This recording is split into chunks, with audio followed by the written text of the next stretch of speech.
time off during this time of the year between like August and September for some reason. I guess that's like I guess that's like the boomer thing is like everybody takes time off around like Labor Day and pre fall, post summer, that little middle ground where like nothing's happening online. Yeah, maybe that's what it is. All the people with kids are like, all right, they're back to school to take a last little bit of time off. Yeah, no, I cannot imagine. I can imagine you having kids. Yeah, exact. That's because you're just so chaotic, and I feel like you never want them. Am I correct? Or yeah,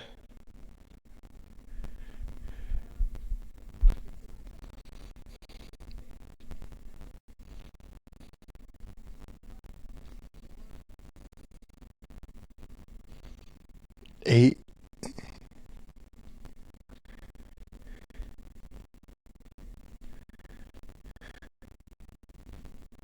Damn, that's a lot of kids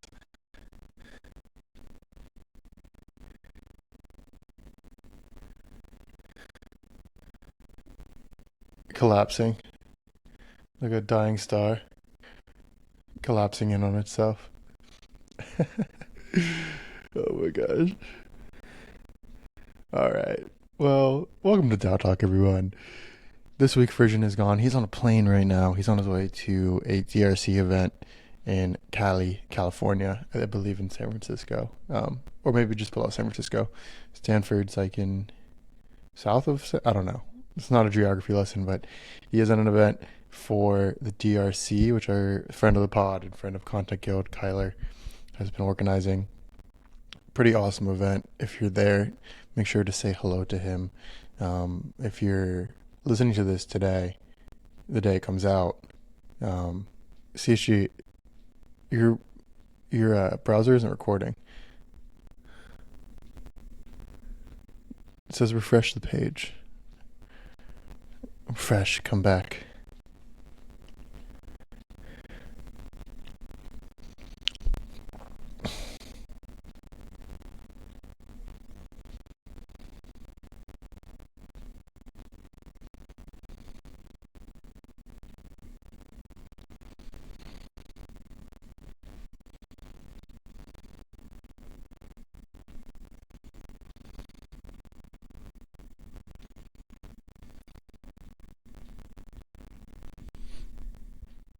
All right, I think we're good. I was reading the intro. Um, or maybe not. We'll just keep going. All right, see she's back from her technical difficulties. Again, Frisian's gone this week out at the DRC event. If you're there, make sure you say hi to him. He is representing Tally and the DAO ecosystem as a whole. So that'll be fun for sure. CHG, how are you this week? How have things been? We were talking about how slow it is, but how have you been? Um, give us the Yeah. tea. Things have been slow online, but things have been fast IRL. I had a fall this week. Not a boomer, but had a fall. I got glass in my leg, so it's a bit of recovery. But to be fair, people are giving me their like condolences, and it's all the more reason to just chill on the couch, and grind some Netflix. So and work, of course. So no worries. Officially on the record as working. I love it. This week we're just gonna kind of run through the Tally Twitter. We've kind of turned into a place to just elevate all of the DAO news that's happening in the space relative to Tally and to just the DAO ecosystem as a whole. Um, we're highlighting a lot of the on-chain DAO, so most of what we highlight on the Tally Twitter is related to Tally because we are supporting the on-chain DAOs. But on the subject of on-chain, we had a brand new project drop this week and last week, something we've been working on for a while. CHG has actually been, leading this initiative is revamping the Tally docs, and it's kind of turned into, it is branded as Tally, but it's turned into um, you're kind of your one-stop shop for everything, DAOs, whether you're learning how to launch a DAO on chain or whether you want to improve or upgrade your governance to include more robust and complicated governance mechanisms. the tally docs are the spot for that. We'll cover a little bit more as we go through that, but we had kind of like the epitome of the entire doc project in one little graphic that we posted on the Tally Twitter. If you're not watching, it's on-chain versus off-chain. A little graphic kind of just showing, what's the difference between on-chain and off-chain when it comes to governance for a DAO. We made this to, keep it super, super shareable so that, if you need to explain to someone what is the difference and why you should care about on-chain versus off-chain, you have it.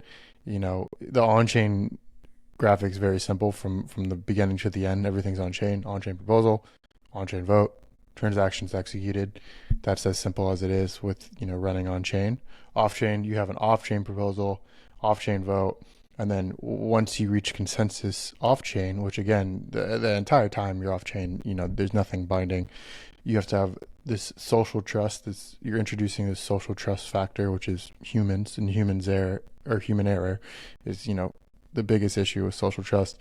And then that goes to a multi-sig, and the multi-sig, you have to trust the multi-sig, which is usually, as little as 3, sometimes 9 people to take the off-chain vote, the off-chain sentiment, and execute it on chain. And if, something I think every controversy maybe ever we've talked about on DAO Talk over the past year and a half has come with something being voted on Snapshot, which is off-chain, and then the multi-sig, or the people that are actually executing the DAO actions on chain are not following it. And then, we're coming in retroactively saying, well, it was off chain. If you understand what it was, like you wouldn't be so upset. So, it's pretty crazy. This did extremely well on Twitter, which I'm not surprised by, but I think, especially as the DAO ecosystem grows and we start to onboard more people, this graphic, this concept is going to be something that I think even 5-10 years from now, hopefully not, but we're going to have to be really beating a dead horse and solidifying it in people's brains. This is why we are on-chain zealots and we're constantly pushing the on-chain narrative. Yeah, I love the simplicity of this graphic, and how social trust is in red too. I think it's important to realize that you can and sort of trust in the vague abstract sense, how you would say maybe you trust your friend. You can trust the multi-sig owners or the other DAO you're partnering with, but the social trust and admin multi-sig signing to actually execute a DAO vote when it's maybe not in the favor of the people who are signing that multi-sig is really, really large. I brought up this before when I worked at Index Hoop. We signed, I guess, were meant to sign a partnership with Forefront. We were going to launch a token with them. It passed on Snapshot. And then we had a great relationship with them, right? I would say there was some degree of social trust where you would use it in the real world term there. But in the end, it wasn't there in, I guess, the DAO glossary use of social trust, and we didn't create that product even though it passed on Snapshot. They were devastated and it was a whole falling out, which is fair enough. But yeah, that graphic, simplicity is, I think, even more meaningful than if you were to explain deeply here's why social trust blah blah blah blah blah. It should be that you trust them to execute things that might not be in their favor, which is a bit gnarlier than may seem. Yeah, I think that's a great point because you bring up the fallout of all of that, and I don't think on chain, executing on or doing everything on chain eliminates that those hard feelings, but it takes them off chain to the point where they have to be settled before any business gets done, and I think that's important. It's hey, we're gonna hash all this out. That way, there's not any false expectations, right? And I don't know if you agree, but I think a lot of those hard feelings maybe, or devastation would have been mitigated if from the get-go they were brought up, or if there was never a preconceived notion this was just gonna go pass all the way through. So it seems very intuitive, but people refuse to use the tech that's being built. Yeah, totally. There's a standard in so many DAOs that most proposals pass. because they're so manicured before they actually do pass, especially like when you're working with very professional, like for example, I was talking with like Gauntlet people the other day, like they're very professional risk managers. So when they put up a proposal, here's how we're going to change the parameters for the month, it's unsurprising that it passes without too much controversy. But sometimes that sort of becomes the standard in DAOs where you think everybody's very professional and this should all just go through because it's been talked about behind closed doors. But when those sort of things pass, a lot of them aren't agreed upon behind closed doors like you might think they are. And that's where the social trust comes in. And that's why it's important to be on chain because that actually forces things to happen. And it's sort of like a say it to my face forcing mechanism, which I think is a good thing in DAOs, but also just in companies in general. Like, if you want something to happen, you need to be upfront about it. Otherwise, there's ways that it can not go your way. And that's, although it's very unfair in a lot of ways, it's like, well, it was off chain, right? So how are we too surprised? Yeah, like on chain's kind of like the adult in the room, and it's very like it runs counter to like the degenerate counterculture of like crypto world, but like I don't think it eliminates it. It just it silos that whether you believe it's negative or positive to a different arena, and I think um, that's good, right? I think you can have both, but I think when it comes to like you know onboarding mainstream users and mainstream use cases, like non-speculative use cases, there needs to be an adult in the room, and I think, I think, I believe it's a fact that on-chain governance, on-chain DAOs, doing everything in a transparent on-chain way is that adult in the room, and I think we see that as post FTX, post scandals, everyone migrates towards moving on-chain in small ways or big ways. Where, like you don't have to go completely, super decentralized like something like the Arbitrum DAO, but you can start to move on chain, and limit those errors as much as possible in the beginning. So I feel like we are, it's crazy. I feel like we talk about that every episode, but I think that's kind of like maybe the status of on-chain versus off-chain debate or culture that, something we're going to be talking about for the significant future. I mean, I feel like I've had the same deja vu, same little rant with Frisian since the beginning, but it is what it is. That's the industry we work in. That's the industry we're trying to change. So still bullish, still bullish. Yeah, I Thoughts? mean, my opinion is like if it's I mean, yeah, maybe this is controversial. My opinion's like the only reason you'd put it off chain is if you want a way out, just in case it doesn't go your way. I think it's very shady, having like worked where I've worked before and having worked off chain. There's like if you actually were gonna go with the community's vote, you put it on chain, IMO. Yeah, Um, it removes the stakes if you don't put it on chain, right? But then it like like forces you to, completely, there are no yeah, stakes. yeah, and then it forces you to have integrity, right? Which all of us can like underline, like it's just like it's crazy we're having this conversation because I feel like if you're listening to this, you probably agree and you're like, yeah, duh, obviously, yeah, that's why we're listening to a podcast about DAOs. But I think the majority of people in the space don't agree with that, and how do we fix that, right? You know, so By just ramming it down their throats for the nth that's week one in way the to do it. row. That's one way to do it for sure. I think. They hear it for the 10th time and they're like, you know what? Actually, Yeah, I think like ramming it down the throats in a subtler way of like look at the businesses or the DAOs that are thriving, in 2 to 3 years from now, they're all going to be on chain. Um, so get on the boat or don't. Like we don't care. Like we see what's happening behind the scenes on Tally's side, on like money being transferred on Tally and operations happening on Tally, and the prerequisite to operate on Tally is being on chain and having a governor. So the ram is coming.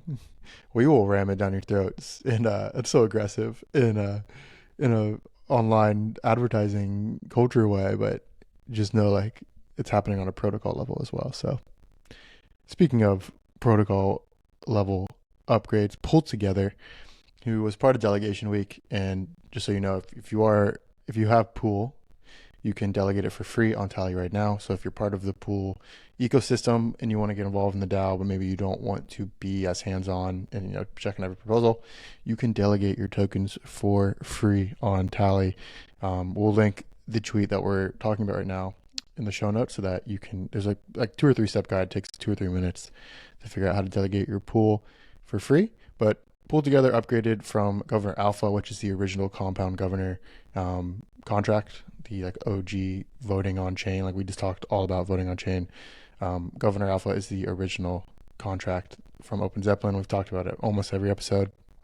They upgraded from Governor Alpha to a version of Governor Bravo, and what that means is it just gives them the ability to integrate with the DAO ecosystem that is consistently growing and creating new tools, for instance, like scope lifts, flexible voting, and some other things. So it was more of a security risk. Governor Alpha is not at risk for anything, but like it's been battle tested, but upgrading from Governor Alpha to Governor Bravo, and eventually, I believe, Governor Charlie. I don't know if that's 100% being implemented across the ecosystem, but it increases like operational power, flexibility for the DAO. Like I said, they can upgrade to tooling companies like Tally and other tooling companies that are using some of the more, flexible, I keep saying flexible, but more, I don't know what the word is. No, I'm blanking. There's more opportunity to add different capabilities to the DAO. Governor Alpha is very basic, not in a bad way, but it's very simple in what it can do because it is the original DAO contract from like 4 or 5 years ago. Governor Bravo is more composable. There's more to be done. I'm not saying Pull Together wants to do a ton of crazy things with their governance, but it gives them the ability to in the future. Because if they wanted to in the future, but they were still in Governor Alpha, they would have to go through this entire vote proposal and then get it passed and have the protocol be upgraded. And also it protects them from MVV attacks, which I believe it wasn't a deficiency in Governor Alpha, but the way the DAO functioned, it offered them up for the possibility of MVV attacks. So cool to see from Pool. CHE, I don't know if you have any thoughts on this. It's just a pretty basic upgrade, but it's cool to see like on-chain governance is consistently being upgraded and fine-tuned. We're not just like, okay, we're on-chain, that's it. The ecosystem's growing. Yeah. Yeah, nothing too nuanced, but like you said, even if Pull Together is not like making massive governance updates right now, it's cool to be like adaptable in the future where you don't have to instigate all of this like somewhat complex upgrade to Governor Bravo when you're thinking of adding like flexible voting extensions or something required by an upgraded system. So yeah, good to do beforehand. And also like free delegation is massive in the future. So good stuff. Yeah, for sure. For sure. Uniswap had a proposal this week to start using the Arbitrum airdrop that Uniswap received. So the Arbitrum DAO, if you're not familiar, did an airdrop, I believe 3 or 4 months ago at this point. And Uniswap has a bunch of ARB tokens, but they hadn't been delegated to be able to be used to vote in the DAO and to, operate. So big proposal this week it's pending execution. So it passed. We had 50 million votes for, a good amount against, 5.52 million against. GFX Labs, one of the higher profile delegates, voted against it. So yeah, I mean, pretty standard, pretty straightforward. This will go on chain in a couple days, maybe even today, in order to allow the Uniswap Foundation to use their ARB tokens to vote in the DAO. Pretty cool. It's cool to see like DAOs. I know this is like a controversial subject, like some large delegates on Twitter think DAOs shouldn't be delegates. I fall on the side of they should not be able to, but like, I think they're always going to be able to, but it's more of like, is it kosher? Is it accepted? Should this happen? But I think if everything's going well behind the scenes, why not? Yeah, at InexCube we did a lot of that because we held so many tokens because they would be like in our indices, that it was really cool to have like an influence across the governance state, I guess. Yeah, I agree that Uniswap should definitely be putting them to work. I also think like if you earn the tokens, right, as they did via the airdrop, then they should be able to do with them to make, decisions that benefit Uniswap.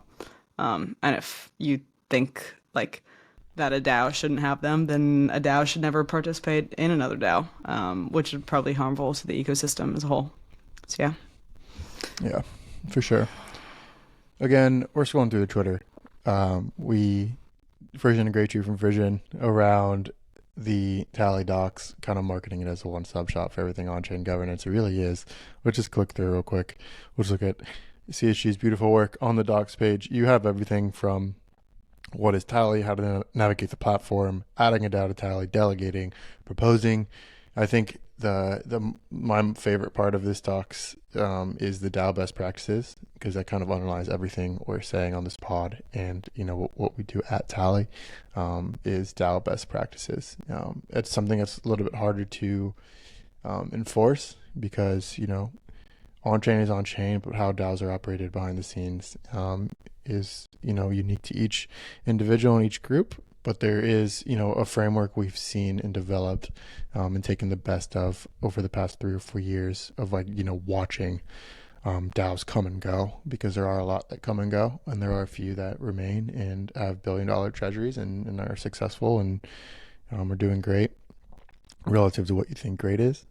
So we've condensed that into a nice little docs page so you can scroll through if you're thinking about starting a DAO or just want to join one and make your DAO better. So CHG, I'd love to hear your thoughts on like going through the whole process of upgrading the docs. Like what have you, any like thoughts or things to, obviously like I kind of just explained like why we think it's important, but any like little nuggets of wisdom you would give to the people?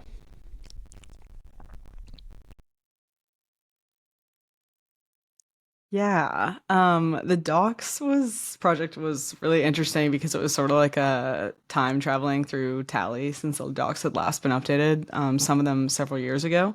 I'll highlight too, like if you scroll down on the left, there's the education section, and that's all about DAOs and on-chain governance. I was by the end of the project, I was thinking of Tally's docs as like a on-chain governance sort of walkthrough rather than just a Tally walkthrough, because so much of on-chain governance happens on Tally, and then also we go beyond Tally in this like intro to governance, general ecosystem info, like what are these little like small things about governance. When I first got into DAOs and even like on-chain governance or like doing things with your crypto, I was so confused.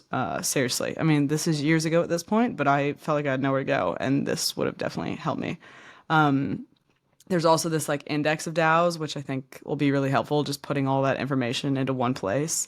Some DAOs, like so many DAOs are on Tally, right? So many massive ones. And that were also not on Tally when these docs were created, which is cool. But then there's also a lot of DAOs not on Tally, and I think if you read through these the like index of DAOs, you see why is that DAO not on Tally, and then you can make your own decision about whether that's a good thing or bad thing.